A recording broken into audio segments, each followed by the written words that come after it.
El tiempo se está agotando. Imagina abrir un manuscrito antiguo que predice precisamente cuándo el mundo cambiará para siempre. Las profecías de Daniel no son solo historias, son un reloj cósmico marcando nuestro lugar en la línea de tiempo divina. Mientras gobiernos caen y tensiones globales aumentan, muchos se preguntan, ¿estaríamos nosotros viviendo en los momentos finales predichos hace más de 2500 años? La respuesta puede estar escondida en las enigmáticas 70 semanas de Daniel, el hombre que veía el futuro. En el corazón de la antigua Babilonia, un joven judío llamado Daniel se encontraba en una situación imposible. Arrancado de su tierra natal, forzado a servir un imperio extranjero, él se negaba a comprometer su fe. El palacio de Nabucodonosor se erguía imponente bajo el sol ardiente de Mesopotamia, sus paredes adornadas con símbolos de dioses extranjeros. Daniel no era un hombre común. Dotado de una inteligencia excepcional y una fe inquebrantable, él rápidamente se destacó entre los sabios de la corte babilónica. Pero lo que realmente lo diferenciaba era su conexión con lo divino, una capacidad de ver más allá del velo del tiempo, de comprender mensajes celestiales que dejaban a los magos locales perplejos. Mientras caminaba por los jardines suspendidos, contemplando el horizonte de la ciudad que lo mantenía cautivo, Daniel no imaginaba que recibiría visiones que trascenderían milenios.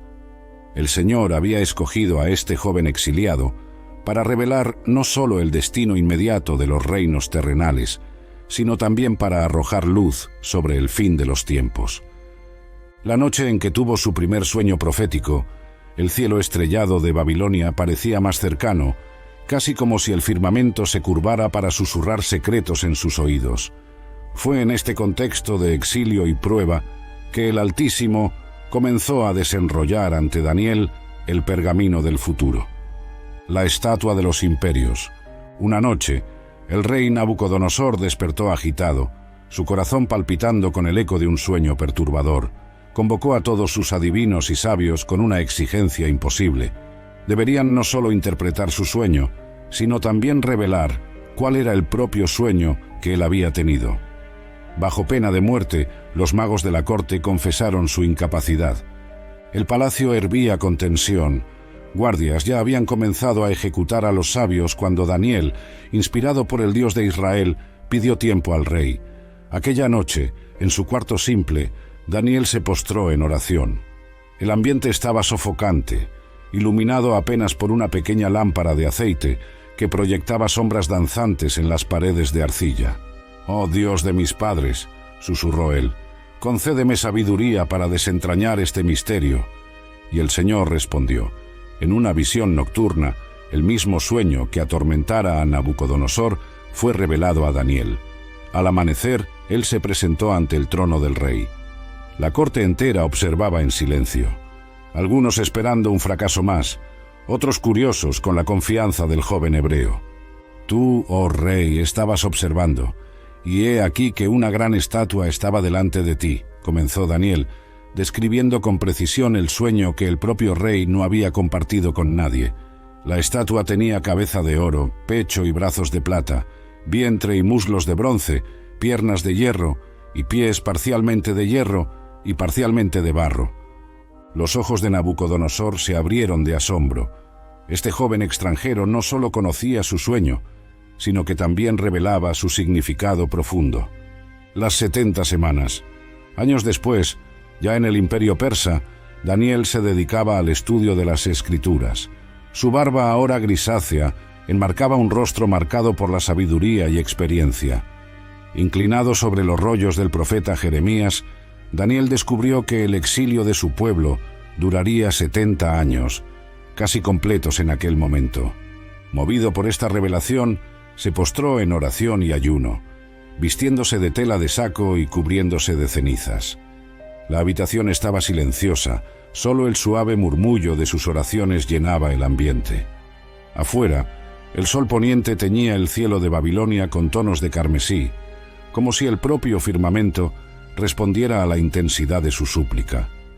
Fue entonces que el ángel Gabriel apareció, enviado para dar a Daniel entendimiento y sabiduría. La presencia celestial llenó el recinto con una luz que no provenía de ninguna fuente terrena. Su voz resonaba como muchas aguas cuando pronunció: 70 semanas están determinadas sobre tu pueblo y sobre tu santa ciudad.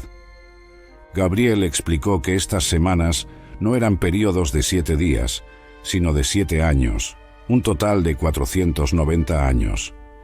Este período sería dividido en 3 partes: 7 semanas, 49 años, 62 semanas, 434 años, y una semana final, 7 años. La cuenta regresiva comienza. El corazón de Daniel se aceleró al comprender la magnitud de la revelación.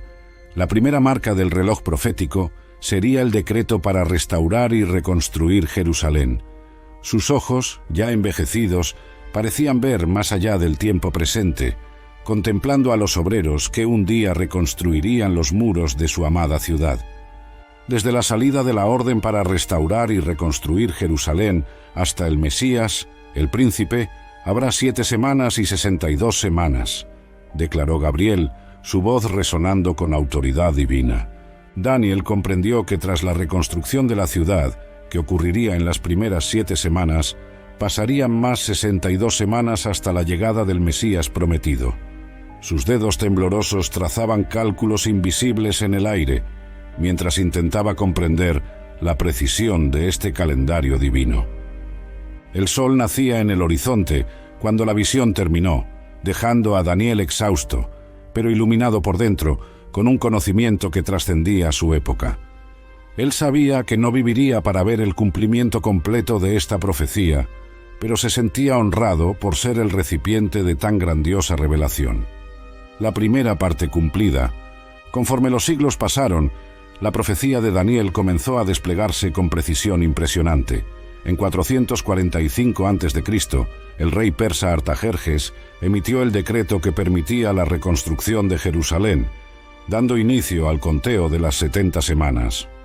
Las primeras 7 semanas, 49 años, atestiguaron la reconstrucción de la ciudad bajo grandes tribulaciones. Nehemías lideraba los trabajos, con una espada en una mano y herramientas de construcción en la otra. Los muros crecían, mientras los enemigos circundantes tramaban sabotajes. El sonido de martillos se mezclaba con alertas de centinelas, en un testimonio de la determinación del pueblo judío. «No temáis delante de ellos», alentaba Nehemías a sus compatriotas. «Recordad al Señor, grande y temible, y pelead por vuestros hermanos, vuestros hijos, vuestras hijas, vuestras mujeres y vuestras casas». Pasadas las 7 semanas, se iniciaron las 62 semanas siguientes, 434 años. Durante este período, imperios ascendieron y cayeron, exactamente como la estatua en el sueño de Nabucodonosor había predicho. Los persas cedieron lugar a los griegos bajo Alejandro Magno. Posteriormente, Roma emergió como la potencia dominante, sus legiones conquistando el mundo conocido. Mientras tanto, el pueblo judío esperaba. Los ancianos en las sinagogas estudiaban los escritos de Daniel, calculando el tiempo, anticipando la llegada del Mesías prometido. La cuenta regresiva avanzaba, inexorable como las mareas, aproximándose al momento predeterminado. El Mesías llega. Al final de las 69 semanas, 483 años después del decreto de Artajerjes, algo extraordinario ocurrió en las orillas del río Jordán. Un hombre llamado Juan bautizaba y proclamaba: «Arrepentíos, porque se ha acercado el reino de los cielos». Fue en este escenario que Jesús de Nazaret apareció, solicitando también ser bautizado. El cielo se abrió, el Espíritu de Dios descendió como paloma, y una voz celestial declaró: «Este es mi Hijo amado, en quien me complazco». El ministerio de Jesús comenzó precisamente cuando Daniel había predicho, al final de la 69ª semana. Durante aproximadamente 3 años y medio, Jesús recorrió Judea y Galilea, sanando enfermos, resucitando muertos, enseñando con autoridad y cumpliendo innumerables profecías mesiánicas. Entonces, exactamente como Gabriel había anunciado a Daniel, el Mesías sería cortado, pero no para sí mismo. En un viernes sombrío en Jerusalén, Jesús fue crucificado. El velo del templo se rasgó de arriba abajo en el momento de su muerte, señalando el fin de una era. La precisión era asombrosa. La muerte de Jesús marcó el exacto momento predicho por Daniel, el final de la 69ª semana. El reloj profético había marcado con precisión divina los acontecimientos hasta entonces, pero algo curioso ocurrió a continuación. La 70ª semana no comenzó inmediatamente. El intervalo misterioso, un intervalo no especificado, se insertó entre la 69ª y la 70ª semana. Como una pausa en una sinfonía celestial, este interludio no había sido claramente detallado en la visión original, pero se volvió evidente a medida que la historia se desarrollaba. Durante este intervalo, eventos significativos ocurrieron. En 70 después de Cristo, aproximadamente 40 años tras la crucifixión, los romanos destruyeron Jerusalén y el templo, exactamente como Jesús había predicho. Los judíos fueron dispersados entre las naciones, iniciando un exilio que duraría casi 2 milenios. El apóstol Pablo, escribiendo a los cristianos en Roma, explicó este intervalo como un tiempo en que Dios trabajaría primordialmente entre los gentiles. El endurecimiento vino en parte sobre Israel, hasta que la plenitud de los gentiles haya entrado. Este intervalo atestiguó la expansión del cristianismo por el mundo, el surgimiento y caída de imperios, revoluciones tecnológicas y culturales, todo mientras el pueblo judío permanecía disperso, manteniendo su identidad única a través de los siglos, contra todas las probabilidades históricas. El reloj profético parecía haber pausado, aguardando el momento determinado por Dios para retomar su conteo final. La 70ª semana, los últimos 7 años de la profecía, permanecía en el futuro. Una promesa aún por cumplirse, los signos de los tiempos. Jesús, conociendo las profecías de Daniel, enseñó a sus discípulos a reconocer los signos que precederían su retorno y el inicio de la 70ª semana. En el Monte de los Olivos, con Jerusalén al fondo, él advirtió: habrá señales en el sol, en la luna y en las estrellas, y en la tierra, angustia de las naciones en perplejidad por el bramido del mar y de las olas. Los hombres desfallecerán de terror en la expectativa de las cosas que sobrevendrán al mundo. A lo largo de los siglos, generaciones de creyentes observaron los acontecimientos mundiales a la luz de estas palabras. Guerras, terremotos, hambres y pestilencias ocurrieron en diversos períodos, pero una señal crucial permanecía incompleta. Israel como nación no existía en la tierra prometida. Entonces, en 1948, algo sin precedentes sucedió. Tras casi 2000 años de dispersión global, el Estado de Israel fue reestablecido. Judíos de más de 100 naciones retornaron a su patria ancestral. Jerusalén, ciudad disputada por milenios, volvió al control judío en 1967. Para muchos estudiosos de las profecías, estos acontecimientos señalizaban que el escenario estaba siendo preparado para el gran acto final. La 70ª semana no podría comenzar sin Israel como nación y Jerusalén bajo control judío. Y ahora, por primera vez en 2 milenios, ambas condiciones estaban satisfechas. La última semana se aproxima. De acuerdo con las palabras reveladas a Daniel, la 70ª semana comenzaría con un pacto especial. Él hará un pacto firme con muchos por una semana. ¿Quién sería este él? En el contexto de la profecía, se refiere a un líder mundial que surgiría en los últimos días, llamado en las Escrituras el príncipe que ha de venir. Juan, en el libro del Apocalipsis, lo denomina la bestia, mientras Pablo lo llama el hombre de iniquidad. Este líder emergerá en un mundo sediento por soluciones, en un escenario global marcado por crisis económicas, inestabilidad política, conflictos regionales y amenazas existenciales. Él ofrecerá un camino aparentemente viable para la paz y prosperidad.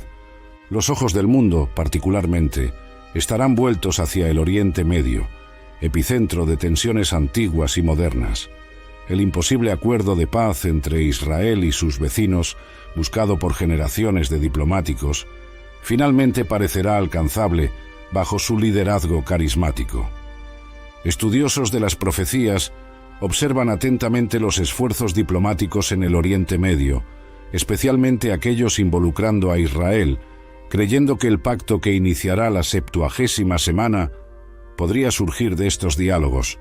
La tecnología moderna, incluyendo sistemas de identificación global, monedas digitales y vigilancia avanzada, parece preparar el camino para el sistema de control descrito en el Apocalipsis.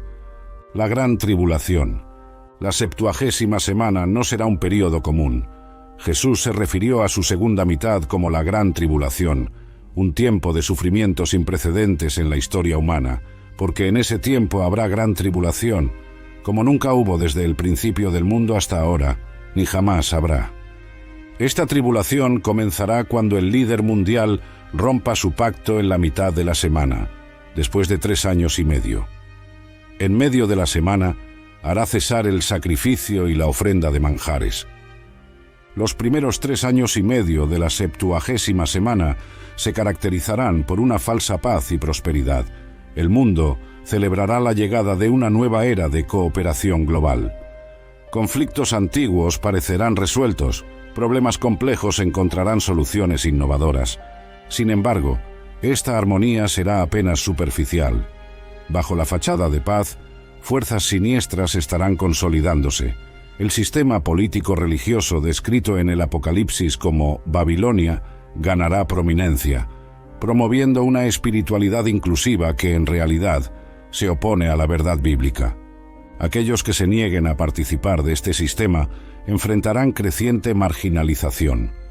Verdaderos creyentes encontrarán cada vez más difícil practicar su fe abiertamente.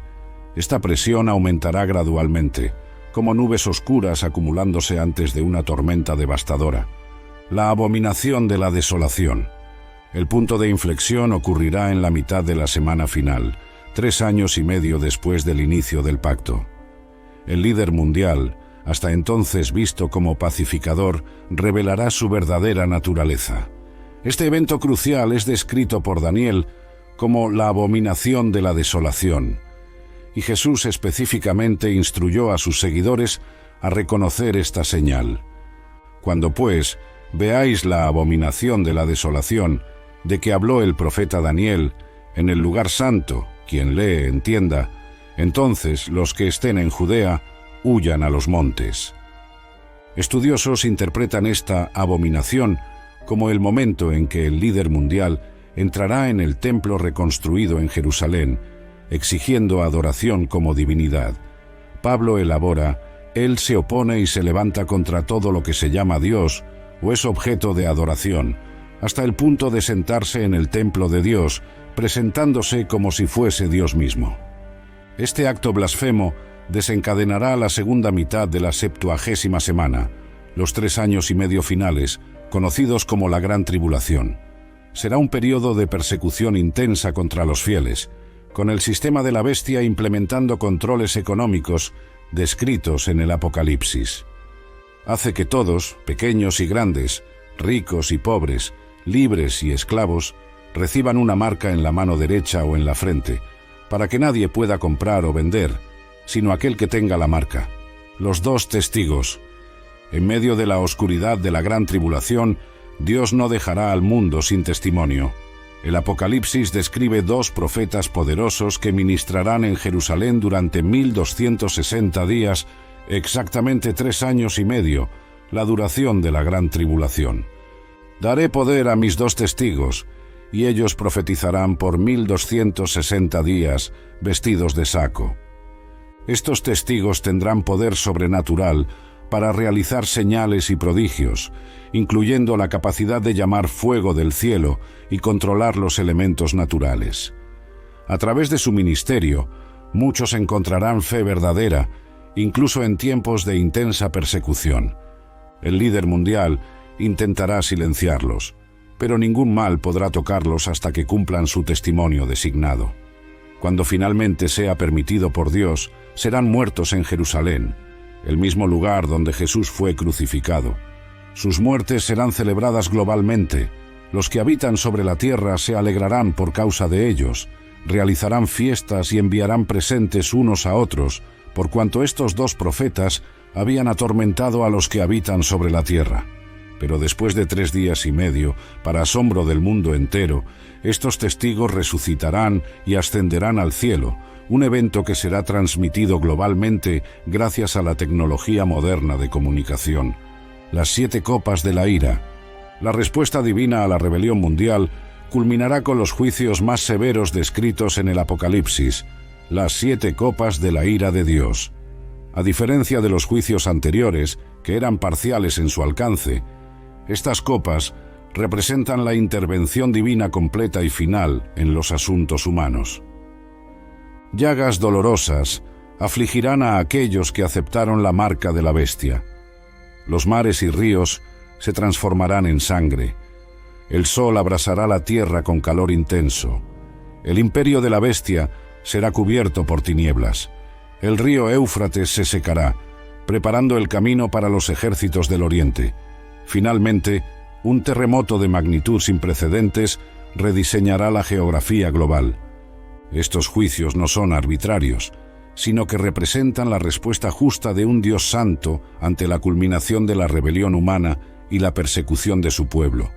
A pesar de su severidad, el propósito divino permanece redentor, ofrecer una última oportunidad de arrepentimiento antes del fin.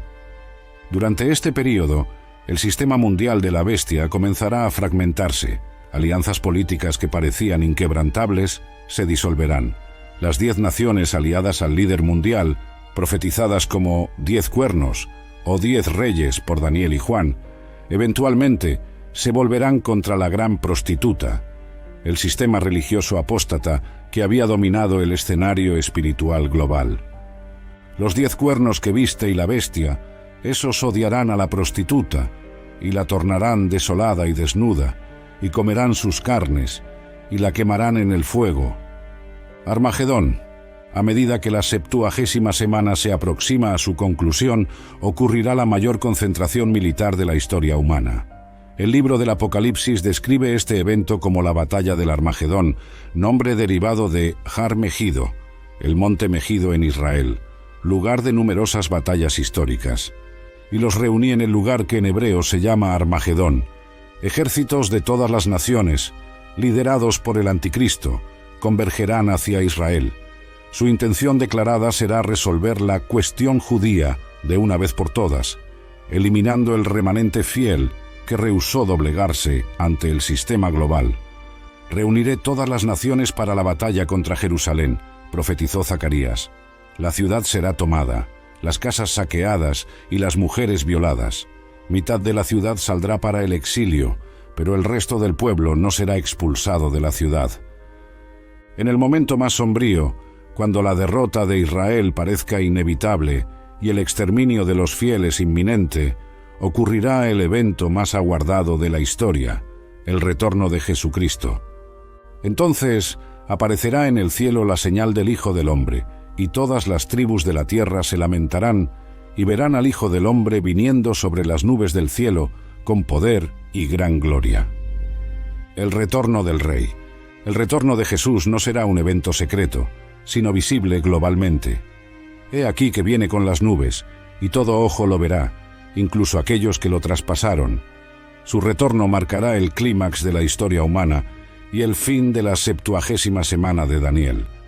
Descendiendo del cielo, acompañado por los ejércitos celestiales, Jesús confrontará directamente a los poderes mundiales reunidos contra Jerusalén. El Apocalipsis describe vívidamente esta escena. Vi el cielo abierto, y he aquí un caballo blanco. Su jinete se llama Fiel y Verdadero, y juzga y pelea con justicia. Está vestido con un manto teñido de sangre, y su nombre se llama el Verbo de Dios. Los ejércitos que hay en el cielo lo seguían en caballos blancos, vestidos de lino fino, blanco y puro. La batalla de Armagedón terminará rápidamente. El líder mundial y su falso profeta serán capturados y lanzados al lago de fuego. Los ejércitos reunidos serán destruidos por el soplo de su boca, la palabra de poder del Mesías retornado. Esta victoria definitiva marcará el fin del dominio humano rebelde y el inicio del reino milenario de Cristo. La 70ª semana de Daniel se concluirá con el establecimiento de la justicia y paz divinas, finalmente cumpliendo la promesa hecha a Daniel, para poner fin a la transgresión, para dar fin al pecado, para expiar la iniquidad, para traer la justicia eterna. El reino milenario. Con el fin de la 70ª semana, se iniciará el período conocido como el reino milenario, 1000 años de gobierno directo de Cristo sobre la tierra.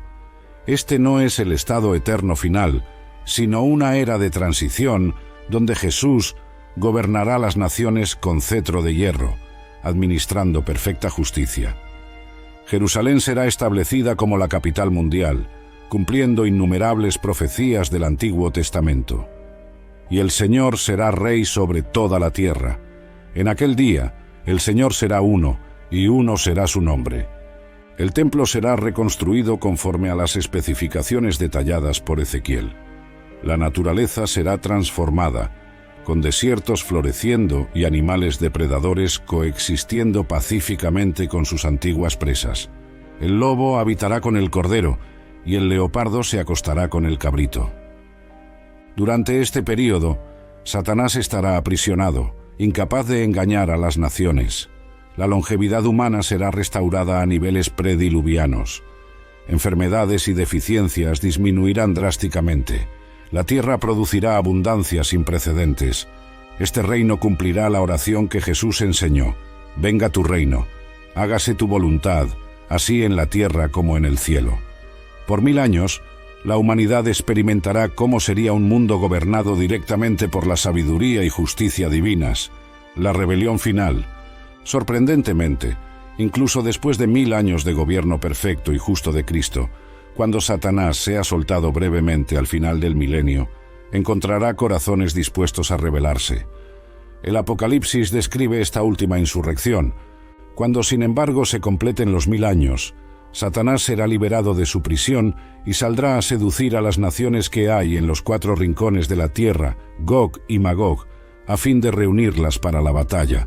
Su número es como la arena del mar. Esta rebelión final demostrará concluyentemente la naturaleza del corazón humano no regenerado.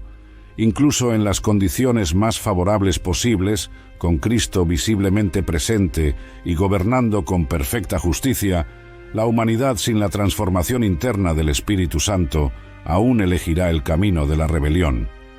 El ejército rebelde marchará contra Jerusalén, la ciudad amada, pero será rápidamente consumido por el fuego divino.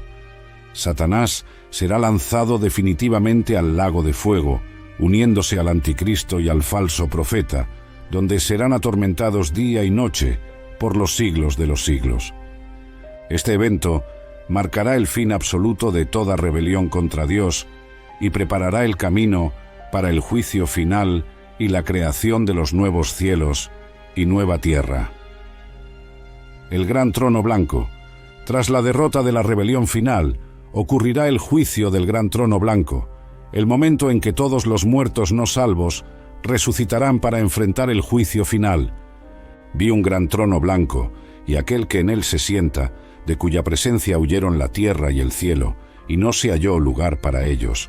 Vi también a los muertos, grandes y pequeños, de pie delante del trono. Entonces se abrieron libros. Aún otro libro, el libro de la vida, fue abierto. Y los muertos fueron juzgados, según sus obras, conforme a lo que se hallaba escrito en los libros. Este juicio no determinará la salvación. Esa cuestión ya estará decidida por la presencia o ausencia del nombre de cada persona en el libro de la vida. En vez de eso, determinará el grado de punición para aquellos que rechazaron la gracia de Dios. La justicia divina será meticulosa y perfecta. Cada acción, palabra y pensamiento serán evaluados con absoluta imparcialidad. No habrá favoritismo, no habrá injusticia, no habrá apelación. Aquellos cuyos nombres no sean encontrados en el libro de la vida enfrentarán la segunda muerte, separación eterna de Dios en el lago de fuego. Esta no es una punición arbitraria, sino la consecuencia natural de una vida entera de elecciones, rechazando al Creador. Nueva Jerusalén. La culminación del plan divino trasciende incluso el reino milenario. Juan describe la visión final y eterna. Vi nuevo cielo y nueva tierra, pues el primer cielo y la primera tierra pasaron y el mar ya no existe. Esta no es una simple renovación, sino una recreación completa. El universo físico, marcado por el pecado y sujeto a la entropía, será sustituido por una creación enteramente nueva, libre de las limitaciones y corrupción actuales. En el centro de esta nueva creación estará la Nueva Jerusalén, la ciudad celestial que descenderá a la nueva tierra.